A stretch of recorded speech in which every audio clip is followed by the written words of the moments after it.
Cari amici, ben ritrovati, nuova puntata di Eventi del Territorio e quest'oggi siamo in questa bellissima location della cartiera di Quero Vas, nel comune di Setteville. Siamo in nostra compagnia, abbiamo Stefano Antognazzi e Marco Stella e siamo in un'edizione particolare della Motor Shows. Particolare per cosa, Stefano?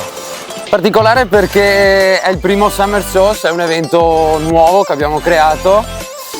Viene fatto esclusivamente nella cartiera di Vas. Sfortunatamente la data era a giugno, ma prima il tempo è stata rinviata. Fortunatamente ci siamo organizzata per farla oggi, l'8 settembre. Il tempo ce la sta dando buona, speriamo regga tutto il giorno e che sia una splendida giornata.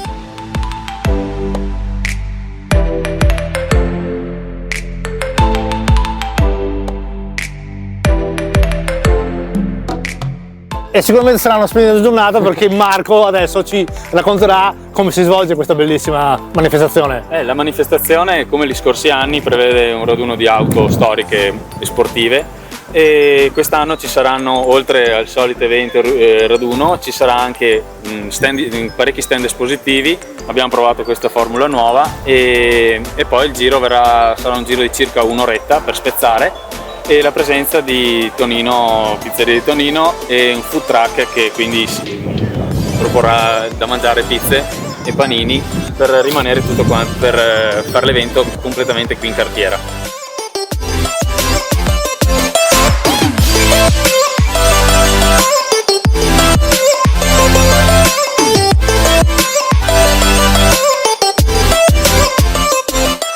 Finora abbiamo visto un'ottantina di macchine e speriamo di aumentare, dai. Adesso che ore sono? Sono le 10:27. Beh, quindi c'è tempo e sicuramente sì, raddoppieranno le presenze. Speriamo. Beh, intanto voi due da soli non avreste potuto creare questo evento, dobbiamo ringraziare tutti i volontari. Sì, infatti dobbiamo dire che dall'anno scorso il nostro gruppo è aumentato.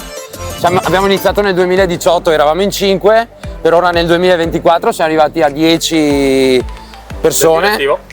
Del direttivo del Motor Shows, e speriamo di continuare ad andare avanti con i nostri progetti e di aumentare l'offerta per chi ci vuole bene, viene a trovarci. E sicuramente saranno in tanti perché gli appassionati di questa tipologia di manifestazione sono tantissimi.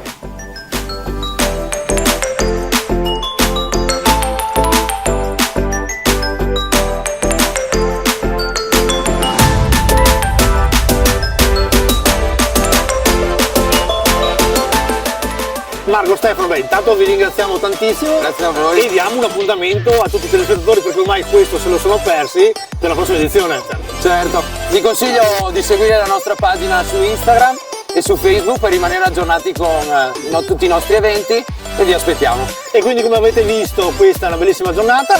In sovraimpressione sono scorse immagini bellissime del giro, delle macchine, degli stand esposti, come aveva detto poc'anzi Marco. Stefano, Marco e io vi salutiamo e vi aspettiamo alla prossima.